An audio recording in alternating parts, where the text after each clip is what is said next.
Hi, this is Allison from Allykatkreations. How are you? Please like, share, and subscribe to my channel if you have yet to do so already.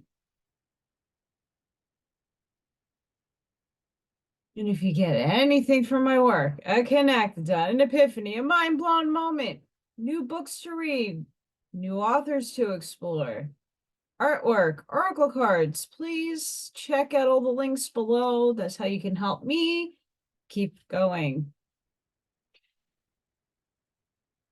New pyramids. Hot off yesterday's molds. I took them out yesterday. I have different gem combinations.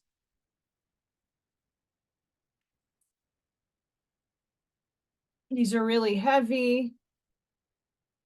Some of them go about 5 pounds. Just saying. As you can hear them slamming down on my desk. If you're interested in looking at any of all those pyramids, you can check out my website, AllyKatzkreations211.com. I have a plethora of new stuff, including these guys are up there. Just a fair warning, it's just a view. If you are interested in a customization or you would like something you see on the site, and if I still have it available, email me at AllyKatzkreations211@gmail.com. Got to say that because a lot of people think you can buy stuff off the website. No, not yet. In time.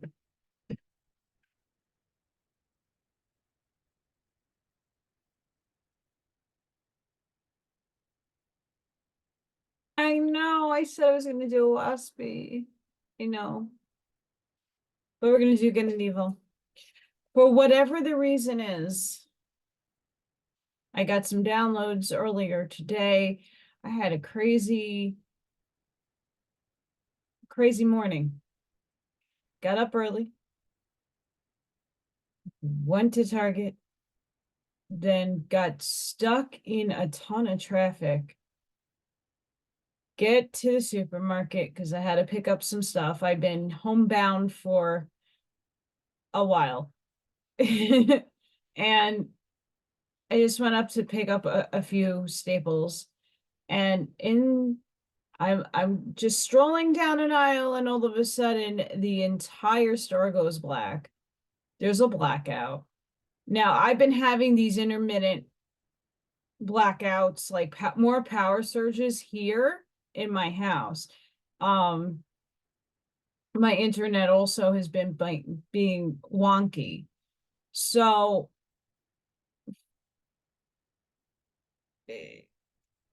get my stuff to a register, and I talked to the guy. I was like, well, what do you think anytime? He's like, I don't know. So I just put myself on a cart, and almost like 45 minutes later, I was able to leave, and the guy was really cool. Not all the registers came back online all the way, and they took me because I was waiting for a long time in front of other people. And I'm like, thank you so much. So yeah, it was a little crazy, and it then took me another 25 minutes to get home because the traffic lights were out. Fun times. And I have jury duty on Monday. I don't know how that's going to go, but we'll see what happens. So I'm going to try to get in what I can. I don't know how long the day is going to be. I don't know if I'm going to get picked. This is like annoying, but necessary. And just like this book, you take the good with the evil and you go beyond it. This next section is quite interesting, and it does talk a lot about religion. I am choosing to read things that are not so attacky on religion. We have to realize when I read books, you have to put your objective hat on for a minute. Like I read the Curtises. Some of their books are written in the late 1800s and early 1900s. And there's a lot of different things happening, a lot of different constructs in society. Things were completely different. So when I read books, I read it in the context of this was a German philosopher who had a hard time in society and saw a lot of heinous shit. So we have to give credence to where it is due when we are taking in a perception from somebody, no matter what construct they're from, that they're being shaped and developed and indoctrinated and programmed in their culture and in their land of where they live. So just mind you that lifestyles and perceptions change through time, but there are still lots of gems to take away from this genius philosopher. Has it ever been really noted to what extent a genuinely religious life, both its microscopic favorite occupation of self-examination and the tender composure which calls itself prayer, and is a continual readiness for the coming of God, requires a leisure class or half leisure? I mean, leisure with a good conscience, from way back by blood, to which the aristocratic feeling that work disgraces is not altogether alien, the feeling that it makes soul and body common, and the consequently our modern noisy time-consuming industriousness, proud of self, stupidity proud, educates and prepares people more than anything else does precisely for unbelief.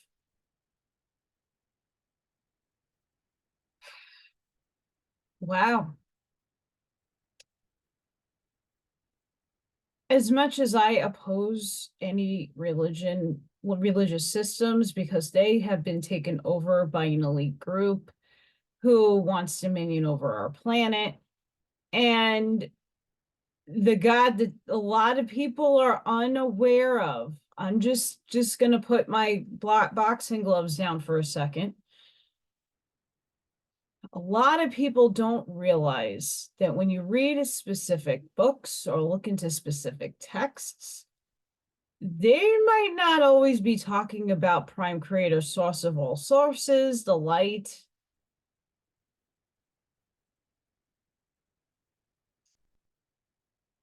Gotta question, what God are they talking about? And when Nietzsche said God is dead, remember there's a way bigger quote than just that one phrase.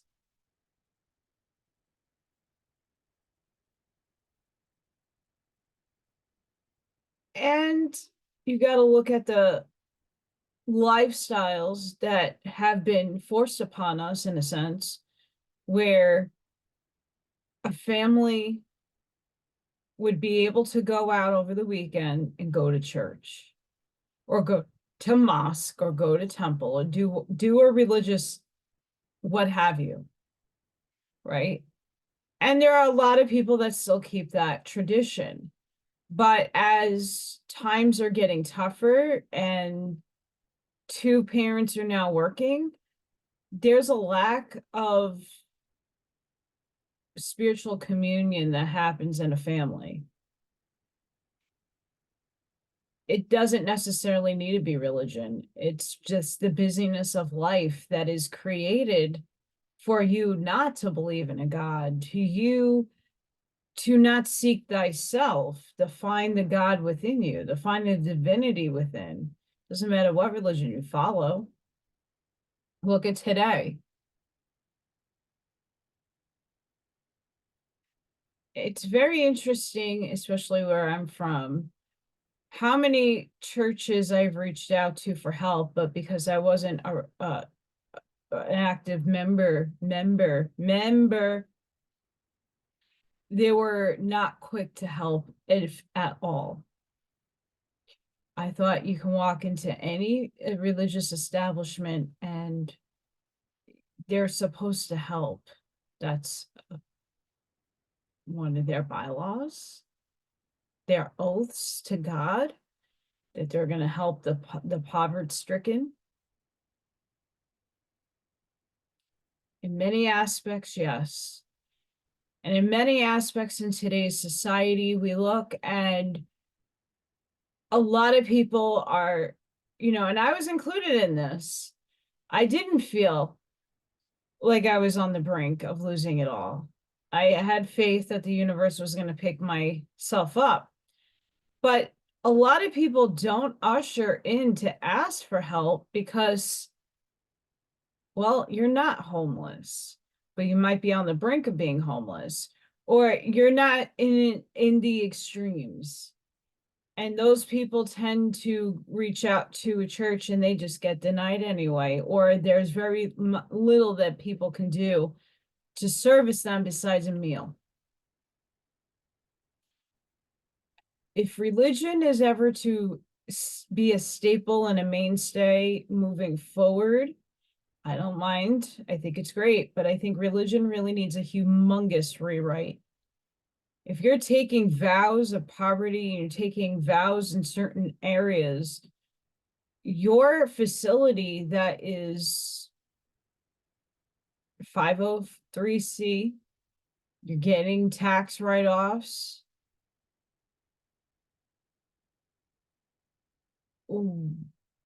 Where's the help? We go to the government for that stuff. Oh, yeah, there's job training. There's this, there's that. Go to the labor force, go to this place. What happens if it's done by a spiritual or religious center? It doesn't need to have God written all over it. It's community. It's coming together. And it's accepting of others that are not your members that need help and are reaching out. We need to be very mindful about how and what we want in a direction to move forward to manifest. I feel that a lot of people are still stuck and attached to a religious paradigm. But if we were to merge what religion should be, things would take a whole new course and path. There's no reason for mega churches, and then when a catastrophe happens, they don't want their rug dirtied. Oh, those people, they don't belong in here. I thought you were a church. That has happened. There's a lot of degrading things that happen in certain sections of religions where there's child issues, mishandling of children. If we can flush all that evil out and serve the community and serve the people in that community, regardless of what they follow, maybe there would be a better leg to stand on. And maybe people would have more faith in God and in others when the services that are supposed to be vowed upon are given. Just saying. Among those, for example, who now live in Germany at a distance from religion, I find people whose free thinking is of diverse types and origins, but above all, a majority of those in whom industriousness has, for generation until generation, dissolved the religious instincts. So they no longer even know what religions are good for, and merely register their presence in the world with a kind of dumb amazement. They feel abundantly committed, these good people, whether to their business or to their pleasures. not to speak of the fatherland and the newspapers and family obligations. It seems that they simply have no time left for religion. The more so because it remains unclear to them whether it involves another business or another pleasure. For it is not possible, they say to themselves, that one goes to church merely to dampen one's good spirits. They are not enemies of religious customs. When participation in such customs is required in certain cases by the state, for example, they do what is required. One does so many things with a patient and modest seriousness and without much curiosity and discomfort. They simply live too much apart and outside to feel any need for a pro and a con in such matters. Those indifferent in this way include today the great majority of German middle-class Protestants, especially in the great industrious centers of trade and traffic. Also, the great majority of industrious scholars and the other accessories of the universities, excepting the theologians, whose presence and possibility there pose ever increasingly and ever subtler riddles for a psychologist. Pious, or even merely churchly people rarely have the slightest idea how much goodwill one might say caprice is required of a German scholar today if he is to take the problem of religion seriously on the basis of his whole trade and, as noted, on the base of the trade-like industriousness to which he is committed by his modern conscience. He is inclined toward a superior, almost good-natured amusement in the face of religion, occasionally mixed with a dash of disdain for the uncleanliness of the spirit, which he assumes wherever a church is still acknowledged. The scholar succeeds only with the help of history, not on the basis of his own personal experience. That's huge. To muster a reverent seriousness and a certain shy consideration in the face of religion. But even if he raises his feelings into a real gratitude toward it, he still has not personally approached, not even by a single step, what still exists now as church or piety, perhaps even the opposite. The practical indifference toward religious matters into which he has been born and brought up is generally sublimated in him into caution and cleanliness that shun contact with religious men and matters, and it may be precisely the depth of his tolerance and humanity that bids him dodge the subtle distress involved in tolerance.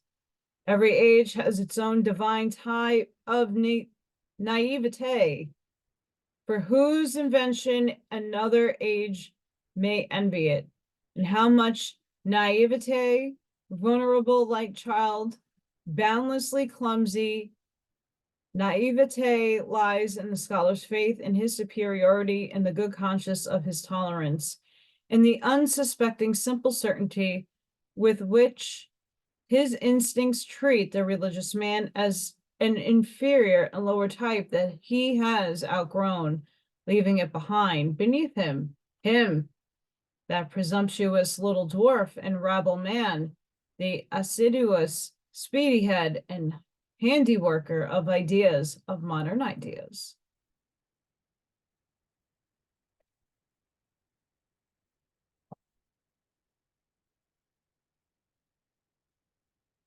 So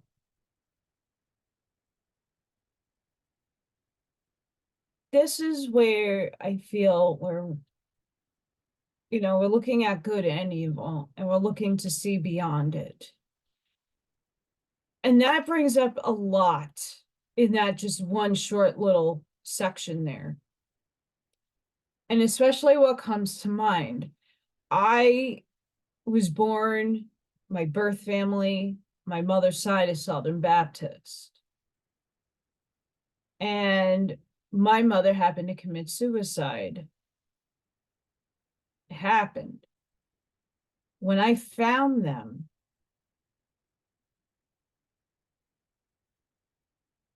I found my father first, and I got in touch with all that side of the family, which were pleasant and awesome to me. And I love them dearly. I am very not close with a lot of people, but they're awesome. I was 34. Right after my mom died, within like my mom was like 10 months, I found my mother's family. And I reached out to my grandmother, who's still alive, and she saw my Facebook, and I called her. She gave me her number so she could talk to her granddaughter for the very first time. And you know what she told me? Oh, I'm going into church now. I'm going to cut this short. Thanks for calling. Your daughter commits suicide. And because of you getting pregnant at the same time as my mother, hi, my aunt was born, and I was the one that had to be put up for adoption. And there was a lot of other negative Nancy stuff I'm not going to, talk about, but didn't affect me because I was supposed to be adopted and I am where I'm supposed to be. But looking at the religious component too, where do you draw your line? Unbeknownst to them, they don't know me from a hole in a wall. They should have known that what their daughter is capable of. They only had 37 years with her. But you would think you would want to hear from your daughter that passed away, your granddaughter. And I got met with, I'm going into church. And I did meet my grandmother in person. And she typed me, not even wrote, she typed me out a letter saying that I talk to spirits and I'm of the devil. Doesn't still talk to me to this day. Now, people in my life that know me since I was a little kid could steer you in the direction that I'm a good person. I know I'm a good person. I led a hard, difficult life. That's what I chose. But I've always did and do for so many people. I sacrificed my early 20s into my mid 30s, taking care of both my parents.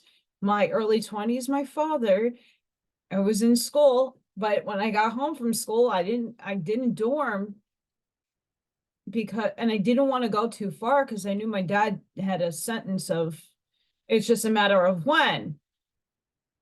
He had scleroderma. Not many people live that long with it, especially men. It was rare in men. I haven't really looked into where the numbers are today, but back when I was graduating college, I took care of my dad. And then I was left to take care of my mom after that until she passed away. It's not easy. Having to, instead of going out to the nightclub and going out on dates and not having a mother that calls you like, where are you? Are you going to come home? Like, I'm hungry and I need to get the mail. And, where do you draw that religious line? Is it really your religion that stopped you? Is that a building that stopped you from talking and communicating because you have a difference of interpretation and a difference of thinking? Are you shunning people out who had difficult lives and they might have felt that God wasn't there for them? Therefore, their rough times and them not understanding and seeing the signs from their higher self and spirit. I was there too at one point. as a society, we need to have a very hard talk if religion is to move forward, and if not more on a spiritual basis.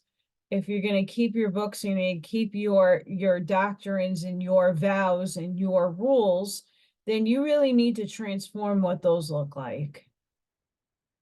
I'm not talking to just one section of people. I'm talking to everybody. If you want your religion to work moving forward, how can you be inclusive? How can you draw certain lines in the sand to say, well, we're all God's creatures. No one's chosen. We all are chosen.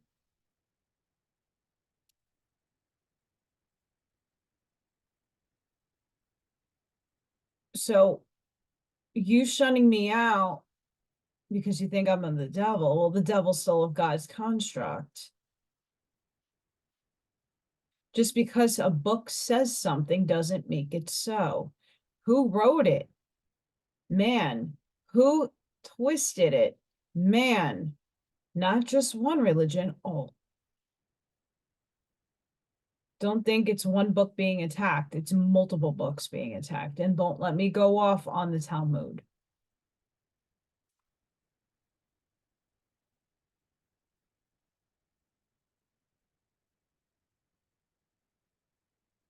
If we're going to look beyond, and if you want to have religion, what will that look like to you? How can we manifest if people need their religion? How can you manifest something that includes all, where there's no money involved, where you're going to do your deeds, you're going to have new laws and structures that accommodate all, not just some, and some with big pack of books. How are you going to take some of the learnings and teachings and say, well, it's okay, they interpret things differently. Let's move on. We really need to look at the divide in the country, why there's stereotypes. I think Nietzsche brings up really good points about we need structure, but when the structure is taken away, the ideals are taken away, because guess what? You got to go to work and you got to do this. And it's the slave mentality, but it's on both sides. You're bowing down to a fictitious entity. Shouldn't be bowing to God. You are God. You shouldn't be bowing. You're submitting. Who are you submitting to? You should submit to yourself and surrender to the universe, but you don't need to be on your knees for that. You have to take your 2 feet and stand in your convictions and stand up for yourself, for the larger component of God that is working through it all. Why are you being submissive? Why are you bowing down? Do you really believe jumping into a bathtub is going to wash away all your sins? It's not about washing away your sins. It's about healing what experiences you've been through, that you might have been the catalyst for somebody else that you wrote in. Hey, that guy asked me to hit him. And 25 years from now, I do that and it changes his life. I'm just giving you that one little, it's just an example. But we ask people to be catalysts and to do things to us. Prime example, I asked my ex to rip my heart out of my chest and destroy me. Not physically, mentally. And oh, he did. Did a good job. But if it wasn't for those points, I wouldn't be here in this position. I wouldn't be strong. I wouldn't have had learned all the lessons going through that breakup. That experience was a major catalyst in my life. Major changes came from that catalyst. So we got to look at when we have those catalysts, do you really think that bathtub is going to take those things away? No, you take them away by healing and releasing them. Yeah, taking the negative energy out of you is great. But think about how many people are dumped into a tub of holy water. Water holds energy and frequency.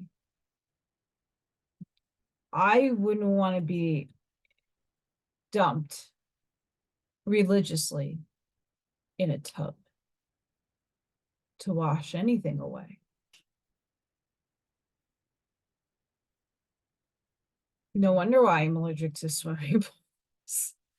I'm allergic to chlorine. But you have to think about it. You know, I never thought about it until now. And it's just, this one section brings up so much. We really need to reevaluate moving forward, looking beyond the good aspects and the bad, but where can we find common ground with an entire humanity at whole?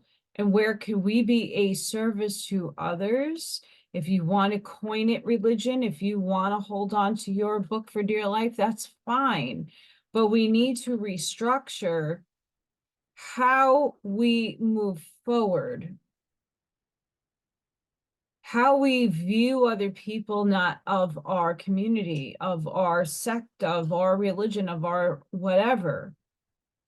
We need to look way beyond that.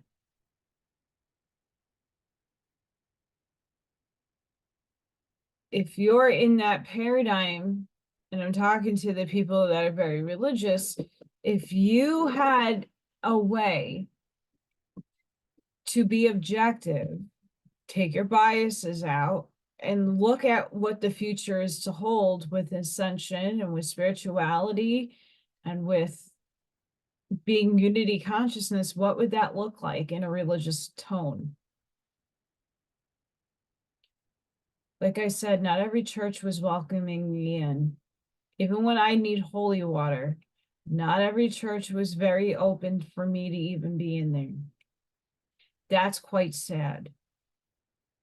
The same with the temple, and anyone I ever went into, it's like you don't belong. You're not from here. You don't belong. Or show me the money. If you took money out of religion, it would change a lot. A lot of things would change.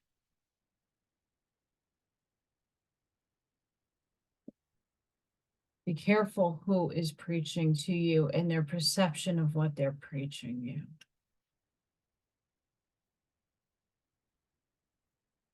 God's within. Anyone who has looked deeply into the world may guess how much wisdom lies in the superficiality of men. The instinct that preserves them teaches them to be flighty, light, and false.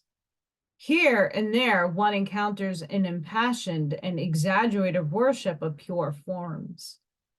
Among both philosophers and artists, let nobody doubt that whoever stands that much in need of the cult of surfaces must at some time have reached beneath them with disastrous results. Perhaps there even exists an order of rank among these burnt children, whose born artists who can find the enjoyment of life only in the intention of falsifying its image, as it were in a long-winded revenge on life. The degree to which life has been spoiled for them might be inferred from the degree to which they wish to see its image falsified, thinned down, transcendentalized, defiled, and the hominius religiosi might be included among artists as their highest rank. Oh, I studied this in school.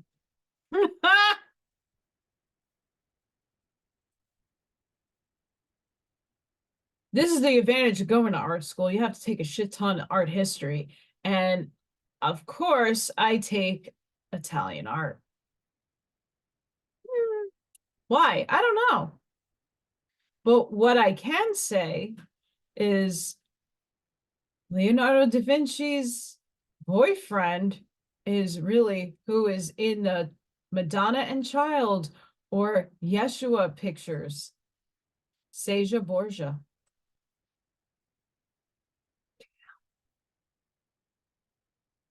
But you also have to look at when you're walking in Italy and you're looking at the statues, even though Rome was of a mythological gods,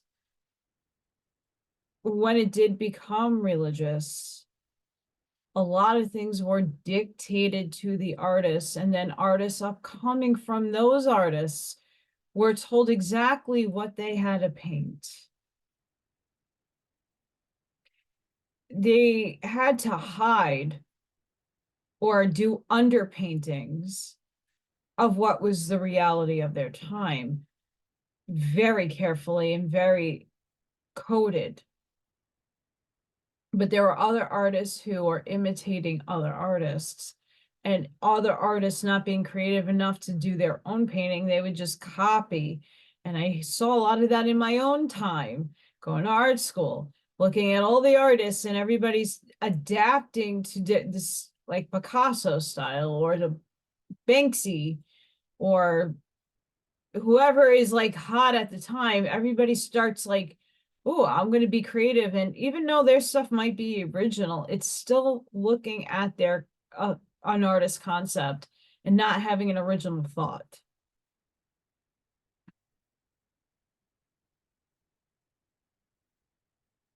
I didn't look at an art book to do any of my sculptural paintings.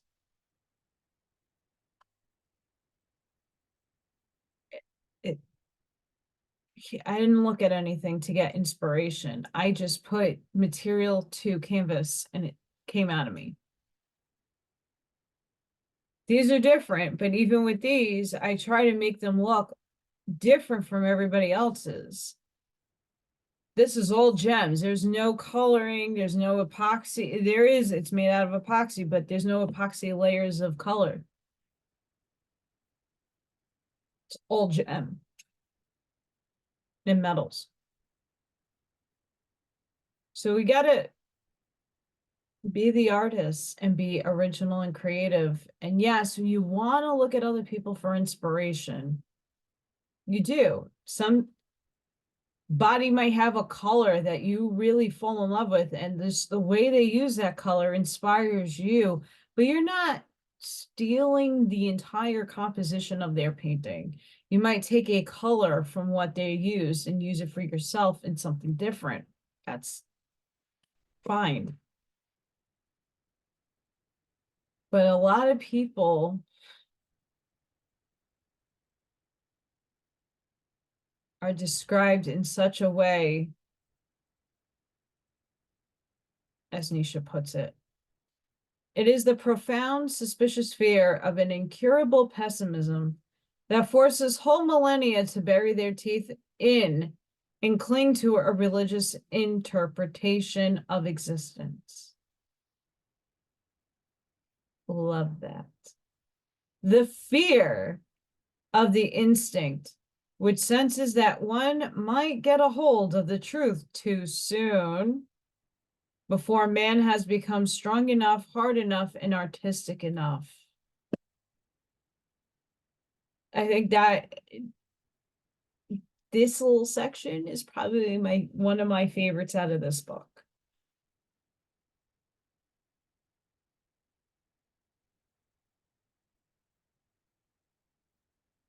The truth. is an interpretation on a frequency that you vibrate at. And when you vibrate higher, raise your vibes, raise your frequency, that truth starts expanding and becoming a little bit bigger and wider and more and more and more. And the layers build up upon it. And when you come into neutrality and take that eagle eye view, you start seeing things a little differently because you're looking out of your bias. You dropped your bias because you're dropping your ego about it. You're taking an objective view. You're understanding that you were programmed, that you chose your parents who gave you that religion because you needed this experience. But when you go inside and understand that God is within you, it's not something outside. Yes, there is energy outside of you, but you are, in the same breath, you are one with it all. It's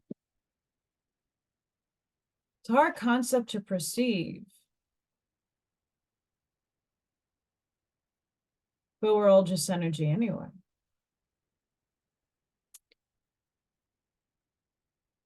Piety, the life in God, seen in this way, would appear as the subtlest and final offspring of the fear of truth.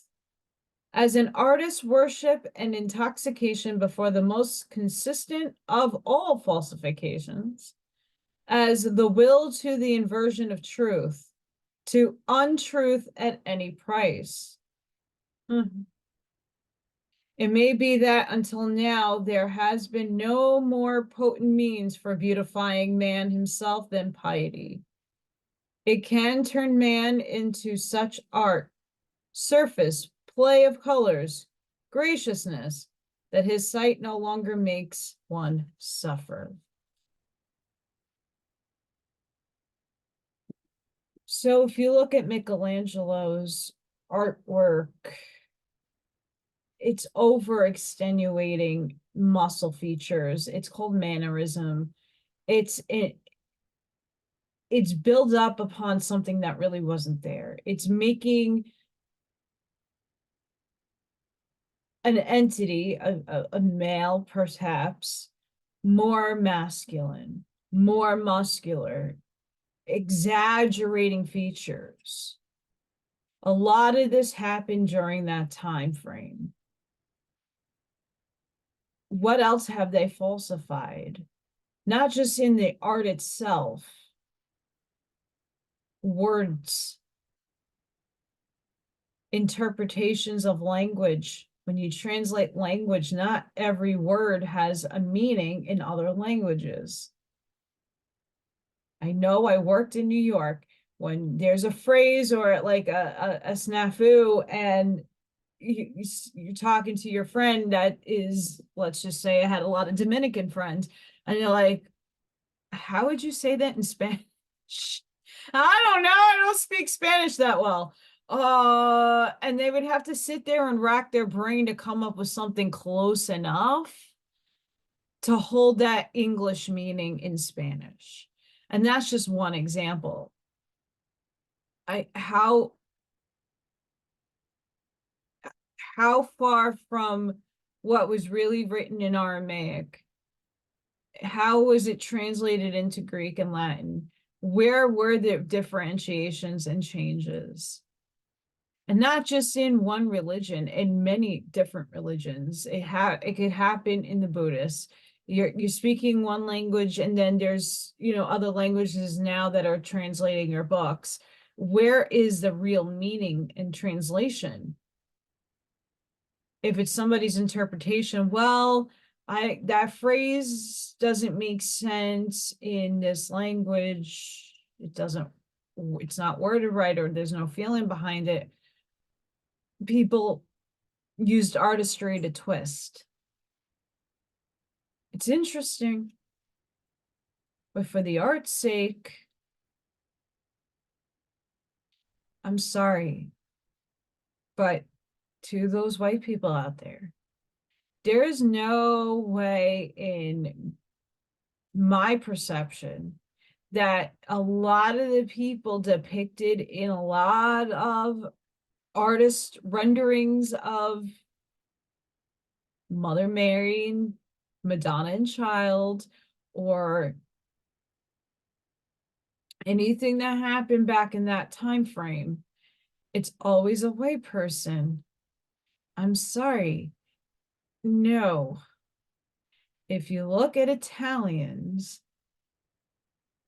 what are their features? Now, if you were to say that the Scandinavians up in Norway were the ones who had Yeshua and the story happened up there, a lot would be more plausible.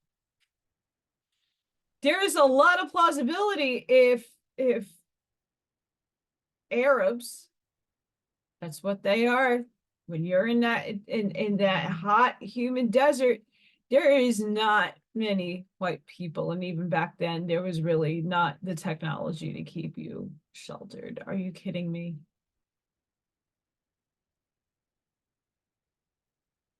Even if the law of one is correct in the assumptions and other theories out there of how Yeshua came to be in existence, he still should not be. Just saying. Now, if he was born in Scotland or Romania or up north, then it's plausible that he'd be white. Just saying. So think about all the art that you have seen and really think about the culture, who painted it, and what time frame it was painted in, and the falsifications that were made on purpose.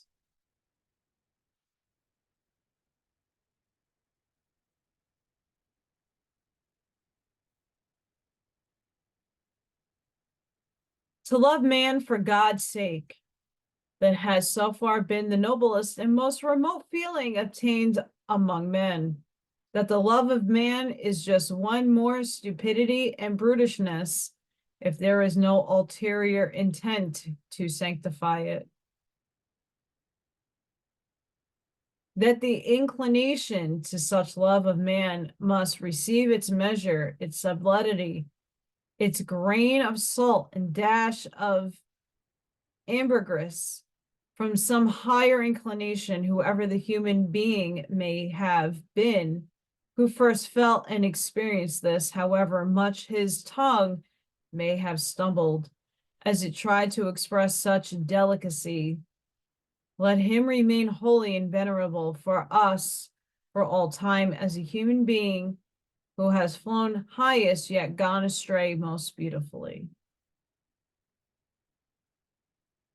The philosopher, as we understand him, we free spirits, as the man of the most comprehensive responsibility who has the conscience for the overall development of man. This philosopher will make us use religions for his project of cultivation and education, just as he will make use of whatever political and economic states are at hand. The selective and cultivating influence, always destructive as well as creative and form-giving, which can be exerted with the help of religions, is always multiple and different according to the sort of human being who are placed under its spell and protection. For the strong and independent who are prepared and predestined to command, in whom the reason and art of governing race become incarnate, religion is one more means for overcoming resistance, for the ability to rule as a bond that unites rulers and subjects and betrays and delivers the consciousness of the latter. That which is most concealed and intimate, and would like to elude obedience to the former. And if a few individuals of such noble descent are inclined through lofty spirituality to prefer a more withdrawn and contemplative life, reserved for themselves only the most subtle type of rule over selected disciples or brothers in some order, then religion can even be used as a means for obtaining peace from the noise and exertion of cruder forms of government, and purity from the necessary dirt of all politics. That is how the Brahmins, for example, understood things. By means of a religious organization, they gave themselves the power of nominating the kings of the people, while they themselves kept and felt apart and outside as men of higher and supra-royal tasks. Meanwhile, religion also gives to some of the rule the instruction and opportunity to prepare themselves for future ruling and obeying. Those slowly ascending classes in which, thanks to fortunate martial customs, the strength and joy of the will of self-control, is ever growing, receive enough nudges and temptations from religion to walk the paths to higher spirituality, to test the feelings of great self-overcoming, of silence and solitude. Asceticism, Puritanism are almost indispensable means for educating and ennobling a race that wishes to become master over its origins among the rabble and that works its way up towards future rule. There is a huge amount of right truth. When they came over here and they started there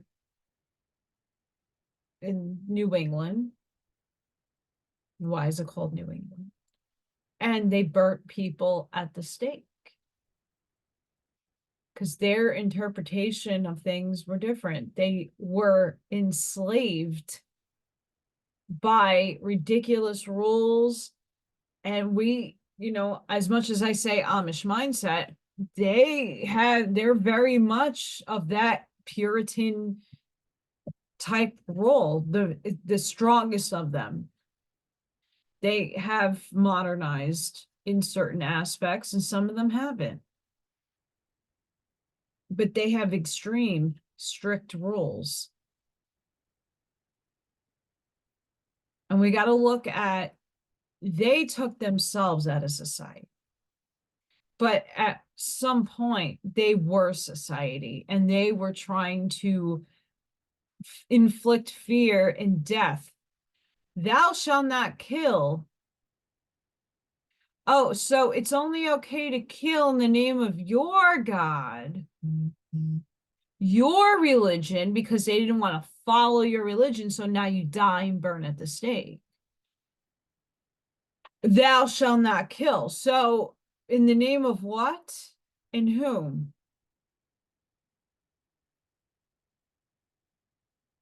Does that make sense? So all these rulers and dictators and monarchs,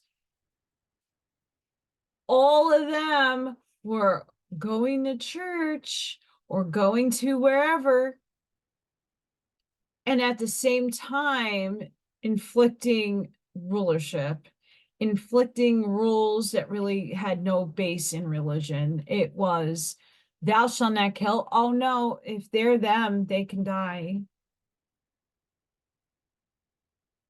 Does that make sense? If that's a commandment to be followed, why are you killing? Ordering killing, or even thinking about that? Why are you trying to enslave others? And we see this today in our modern world. How politically corrupted a lot of the societies and religious homes are politically in cahoots with governments. It's one thing to pray over somebody. It's another to receive money and influence. this is the religion I hope that gets written out of history, and that if there needs to be religion, that we look at the history in the past and make amends and make it right.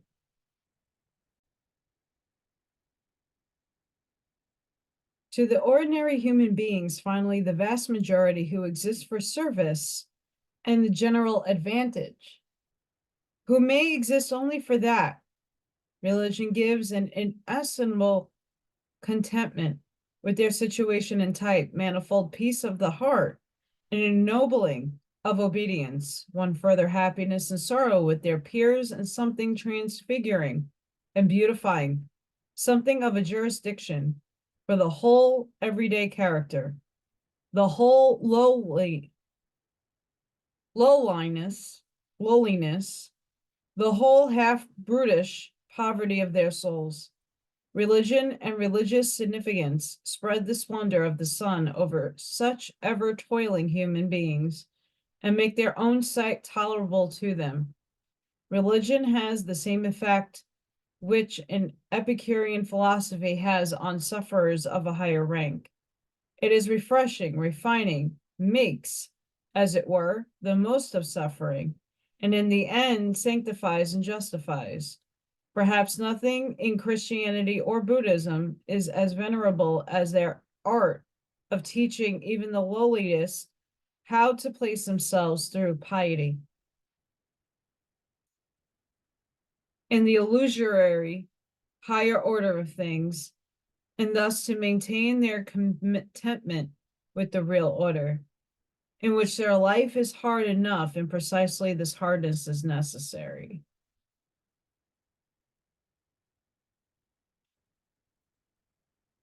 Insane in the membrane. Insane in the brain. I'm not going to read this whole part. I'm just going to read one little tiny section and then some beautiful endings, and then we'll peace out, Cub Scouts. In the end, to be sure to present the other side of the account of these religions too, and to expose their uncanny dangerousness, one always pays dearly and terribly when religions do not want to be a means of education and cultivation in the philosopher's hand, but insist on having their own sovereign way, when they themselves want to be ultimate ends and not means among other means. There is among men, as in every other animal species, an excess of failures of the sick, degenerating, infirm, who suffer necessarily. The successful cases are among men too, always the exception, and in view of the fact that man is the as yet undetermined animal, the rare exception. But still worse, the higher the type of man that a man represents, the greater the improbability that he will turn out well. The accidental, the law of absurdity in the whole economy of mankind manifests itself most horribly in its destructive effect on the higher men, whose complicated conditions of life only be calculated with great subtlety and difficulty.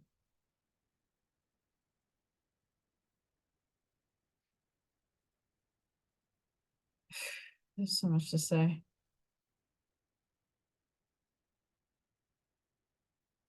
What then is the attitude of the above mentioned two greatest religions toward this excess of cases that did not turn out right? They seek to preserve alive whatever can possibly be preserved. Indeed, as a matter of principle, they side with these cases as religions for sufferers. They agree with all those who suffer life like a sickness, and would like to make sure that every other feeling about life should be considered false and should become impossible. Even if the very highest credit is given to this considerate and preserving care, which besides being directed toward all the others, was and is also directed toward the highest type of man, the type that so far has amongst always suffered most. Nevertheless, in a total accounting, the sovereign religions We have had so far among the chief causes that kept the type man on a lower rung. They have preserved too much of what ought to perish.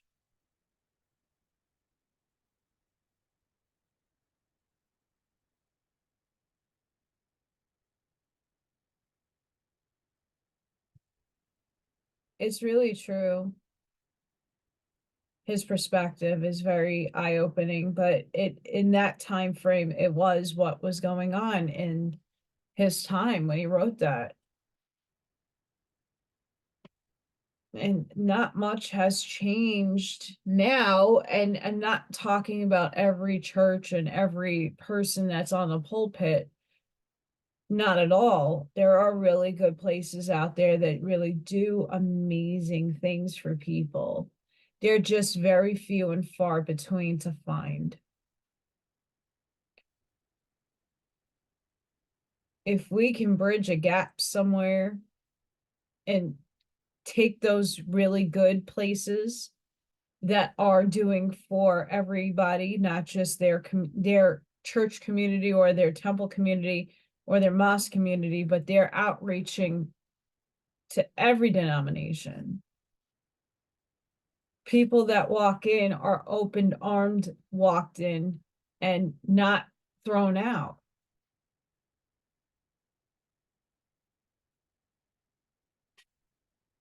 Outreach programs, not looking for this. If we can move forward in creating a new world and manifesting it, and this is what I'm trying to focus on in a lot of my readings and work, if we had to include religion, what would look different? What would your paradigm be? Because we're all one, regardless of your religion, regardless of your culture.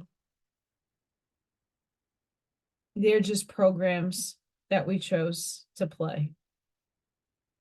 How do we move forward in accepting all in all perspectives, not shoving something down a person's throat?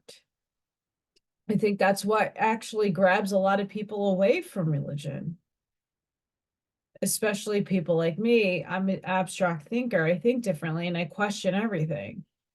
That's always been my problem. You know, I couldn't sit in a any religion. I've been to church, I've been to temple, I've never been to mosque, but I've been to a Buddhist temple, I've been to places. I question, just generalize out of my heart, not being an asshole, right? I'm not that way in real life either, but I had questions and no one can answer them. It's always finding something outside of myself to worship, to call upon, instead of doing my own due diligence and doing the work for myself inside.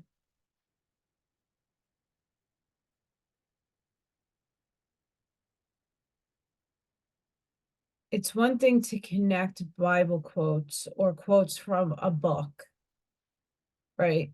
To help somebody, uplift them, to keep them strong and give them determination and inspiration and courage. Absolutely. That's beautiful. No one's saying not to do that. But 9 times out of 10, especially me, I did not grow up in the Catholic Church. I grew up in a Jewish home. Never had the Bible. Jesus wasn't talked about. It was frowned upon. So when people used to put this to me all the time and shove it in my face, it turned me off. And it's not because I took my religion, I didn't have one, but I was exposed mostly to Judaism. I did not take what I was being taught as anything serious. I didn't connect with it. But I wouldn't shove something in someone's face and be like, I wouldn't ring on someone's door to convert them. Oh, if you don't lead this way, you don't look for Jesus in your heart. Well, Jesus is already inside you. Trying to tell me something I don't know already. It's taking an approach that isn't overwhelming. It's the same thing in the politics, right? You see a lot of people, and this is the big community I belong in.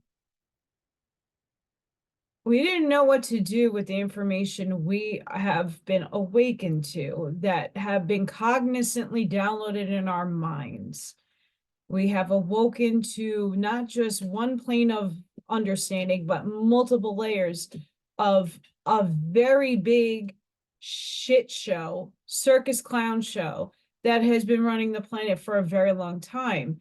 And we've been unraveling these layers for years, many of us multiple years, many of us decades, to disclose that there is something wrong with how the world is being run, no matter what government, no matter where you live, no matter what you preach, no matter what you read. It's like 1984. Everything. There was control and puppet masters, even in his time. I bet you a lot of what was translated into English isn't what the real German version is. And that you could say that for any one of the people that are behind me of the ancients. Aristotle, Socrates, being just those, Pythagoras. Remember, language can cast spells. They don't want you to know the truth because they need you dumbed down so that you can serve them. I know many people, ordinarily amazing people, who have read the Bible back and front, cover to cover, 1,000,000 times. They're probably better at describing things and interpreting them more on different viewpoints, not just from one angle, but multiple angles, and actually have researched the Gnostic aspects of all the stories and the allegories that the Gnostics pose. And they have a more down-to-earth perspective of the different religions. They understand the perceptions. They're not preaching. They're just going, oh, well, here's here's this angle of view we can look at it at, but then we can look at it this way. I know a lot of really good people that can blow a priest off the away. They're just really knowledgeable. They did their research. They have multiple perspectives. I think we all need that. But it's hard when we've been lied to. And for many of us, religion is the one thing that has really held people down in expanding their thinking, because they're only going based off what they know and what they've been programmed to know and what they've been preached. And it's not to say that it doesn't sing and ring in your heart space. Most people instinctively have that. That's not a bad thing. The twist of the coin is that there's a lot of things that I have said maybe 3 to 4 years ago that have come true that people thought I was nuts about. There's a lot of things when you do your research and due diligence and you really see a bigger, broader picture, you start seeing who has patents, who has copyrights, who wrote things, how many versions of those things are out there, how many interpretations and languages have different wording and different meanings. There is a lot, and it's very heavy and very hard to unravel all of it.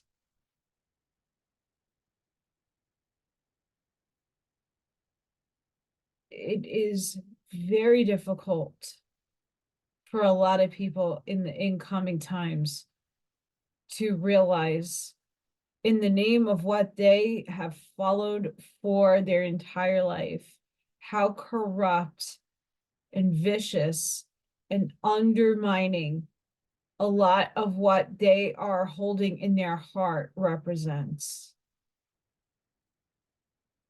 That doesn't mean not to believe in the source, and it's not believe that you should scrap everything. But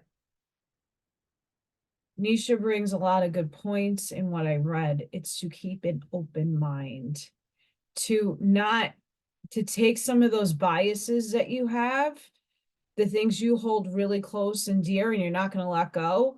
Well, you don't have to let go, but you should start opening up so other things can come into you, so you expand. That's all I'm saying. Change is hard. Thinking and changing thinking is hard. But I want people to think, if you're in the religious paradigm, if we're moving forward and we're ascending and we're graduating and things have to shift, how would your paradigm shift? What would that look like in that regard, in religious regard? I don't know one person that doesn't go to a church or to a temple or to a monastery that says that everything is like amazing and everything is running 100% perfect, right? I don't ever see that. There's always somebody, a whistleblower or people that are not afraid to speak up for their truth, to speak it and make claims. They're just claims. But there's a lot of under the ground surface level dirt that's starting to be swept up to the surface. And a lot of skeletons are going to come out of the closets. Are you ready and prepared to hear those things? This is why Nietzsche speaks so harsh on this topic. It's harsh words. They're not easy. But there's a lot of truth to what he says, and especially in his time. I don't want to take the entire, I'll leave you with one or two of these because they're just small.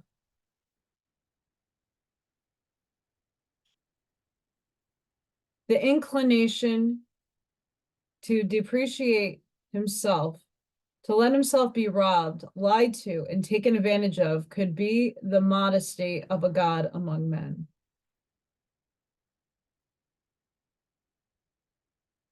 The attraction of knowledge would be small if one did not have to overcome so much shame on the way. One is most dishonest to one's God. He is not allowed to sin. For me, sin is the Babylonian god, and I don't find that we were born imperfect. Why would Source Prime Creator do that? Original sin. None of us came into this world with anything of such. Became an innocent. We weren't born with sin. We are created in the image of Source. We chose our appearance, our situations with Source, so it can have an experience through us. So tell me again how that experience is supposed to have sin attached to it. It's more that you need to look at it in the Gnostic aspect, that it's really ignorance. If you want to take sin and put ignorance in, I would do that. You can overcome ignorance. You can learn. If you have original sin, there's no wiping that sin out. It's original. I don't believe in that. God wouldn't make you any less. Why do you believe that?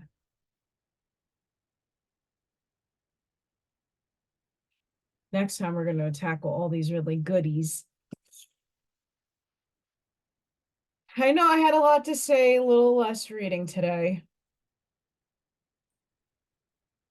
Again, the focus, I wanted to read what I read, but really the focus is we're moving forward. A lot of these old systems are collapsing. That includes religion. A lot of what you think is going to be collapsing. And you have to make some changes to adapt to what we are not knowing what is going to be for the future. Remember, we have to create our future. We already wrote it, but we have to remember what we wanted and then bring it down into the material world. That takes time, and it's will to focus. So if you can have religion in this new world we're creating for the light, what would that look like? Remember, you got to mesh people that have no inkling of what is in your book. So that would be the Quran for some, that would be the Torah for some, that would be the Bible for some, that would be, whatever you follow. And amongst all of that, there are pagan religions. There's still people who identify the different fractals of what they connect with to what they consider gods. It's just energies. So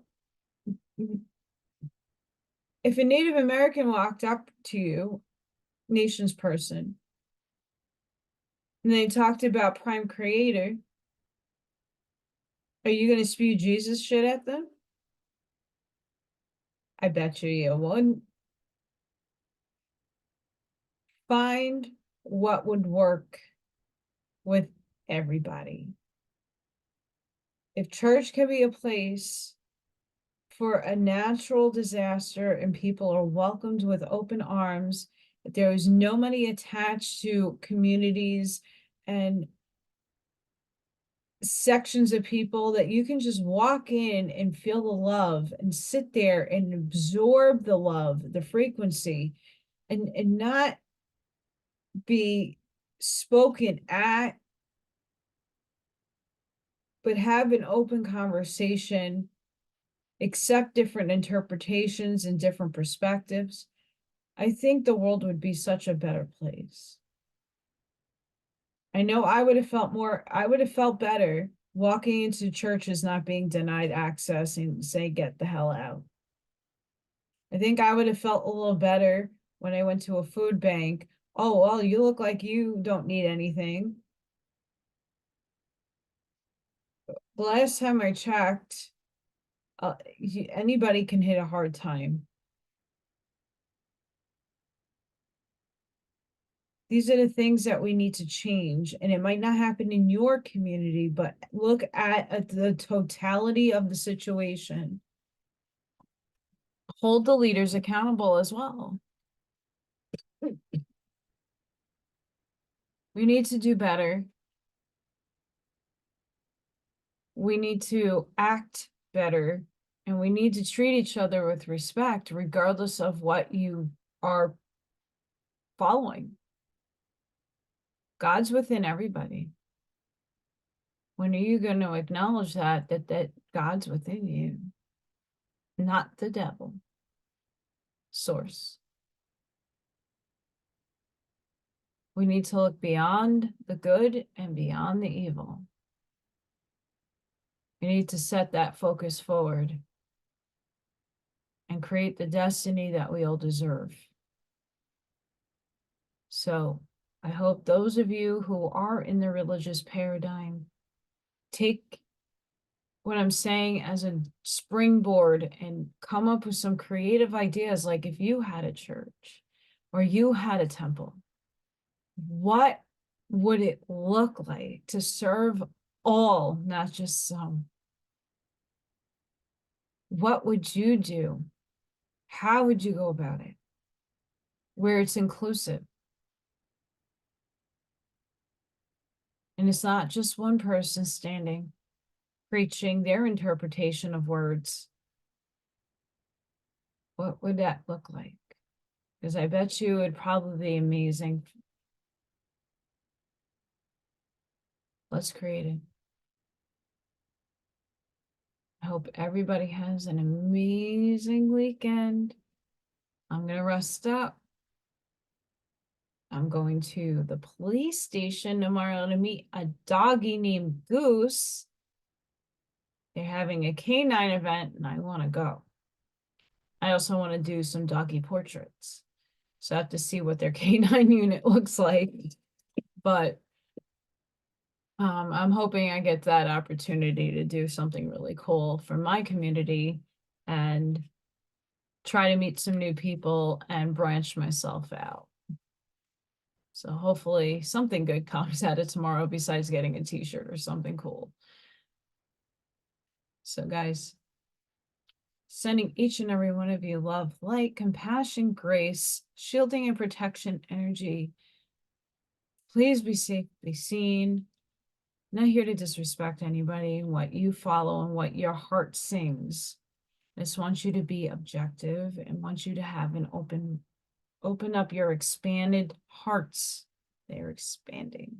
Just open up and see beyond the good and evil and come to neutrality for the bird's eye view. So until the next one, guys, hopefully I get one out tomorrow. And please be safe. And I'll see you on the next one. Bye.